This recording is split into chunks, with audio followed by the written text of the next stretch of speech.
و تن کرنا اور غیر محرم کے سامنے آنا. اور شرعی مفہوم یہ ہے کہ ایسی چیز ظاہر کرنا جس کا ظاہر کرنا اللہ تعالیٰ نے حرام قرار کر دیا ہے. جو چیزیں سطر میں ہیں, چھپی ہوئی ہیں, اگر ہم ان کو ظاہر کریں گے تو پھر وہ چیز یعنی کہ پھر ہم حرام کی طرف جا رہے ہیں. میں کل بچوں کو سمجھا رہی تھی یہ بات کہ دیکھو ہم لوگ نماز پڑھتے ہیں, نماز میں شرائط 7 ہیں. جب 7 شرائط ہم ادا کریں گے تو ہماری نماز ہوگی, اور ایک چیز بھی چھوٹ جائے گی تو نماز نہیں ہوگی. مثال کے طور پر پہلی شرائط کیا ہے؟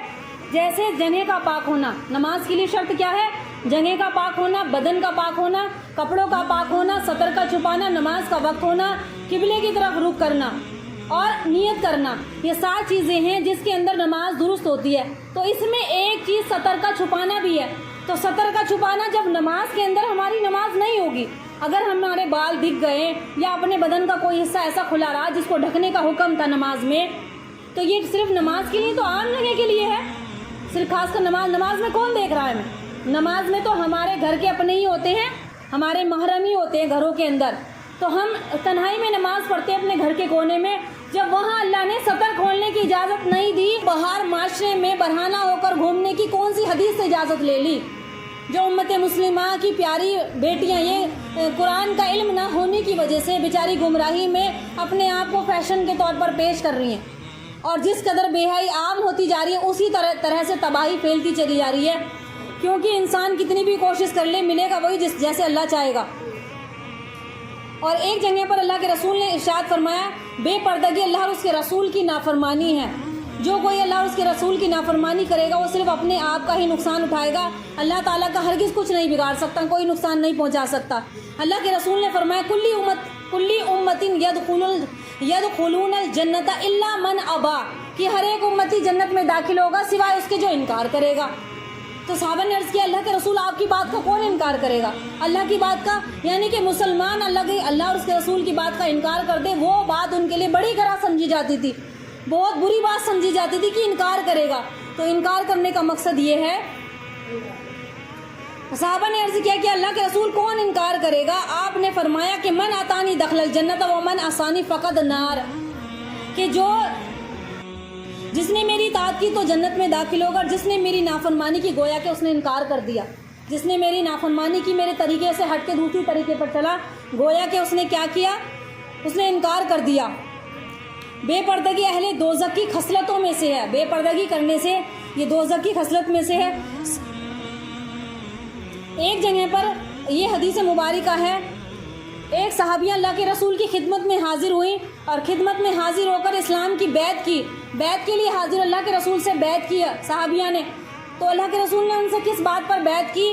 یہ فرمایا کہ میں تجھ سے ان باتوں پر بیعت کرتا ہوں. اللہ کے رسول نے فرمایا تم ان باتوں کو کرنا, میں جو تمہیں حکم دے رہا ہوں ان کو کرنا. تو مجھ سے تم نے بیعت کر لی.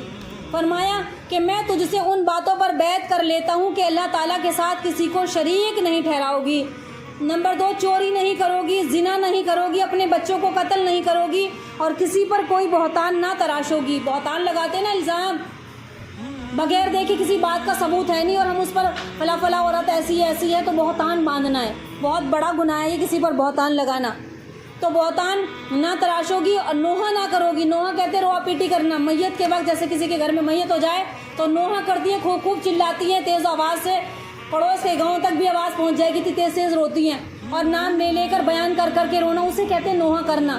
اور نوحہ نہ کرو گی تو یہ پہلی جاہلت کی بے پردگی کی طرح, اور پہلی جاہلت کے زمانے جاہلت میں جو عورتیں بے پردگی کیا کرتی تھی اسی طریقے سے تم بھی بے پردگی کی طرف نہیں چلو گی. یہ مجھ سے ان باتوں پر بیعت کرو. ان صحابیہ نے اللہ کے رسول سے اس باتوں پر بیعت کی کہ ہم اللہ کے رسول ایسا نہیں کریں گے.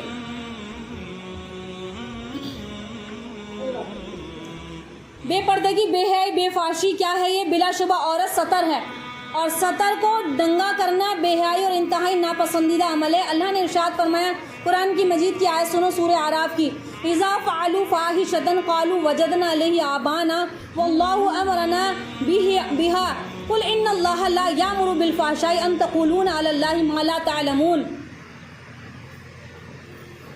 یہ مین باتیں میں قرآن مجید کی آیتوں کے ساتھ پیش کر رہی ہوں, شاید کہ ہمارے دل بدل جائیں. کوئی یہ نہ کہے کہ اپنی طرف سے بیان کر دیا. یہ سورہ اعراف کی آیتیں, آیت نمبر 28 ہے. اور وہ لوگ جو جب کوئی فحش کام کرتے ہیں تو کہتے ہیں کہ ہم نے اپنے باپ دادا کو اسی طریقے پر پایا ہے.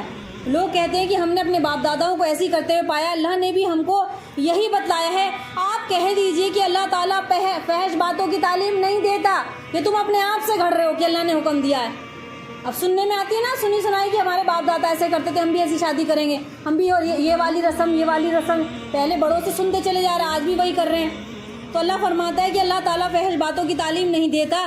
کیا تم اللہ کے ذمے ایسی بات لگاتے ہو جس کی تمہارے پاس کوئی سند ہی نہیں ہے، اور اللہ پہ تم اس بات کا الزام گھڑتے ہو، اور صرف شیطان ہی ہے جو تمہیں بے حیائی کا حکم کرتا ہے۔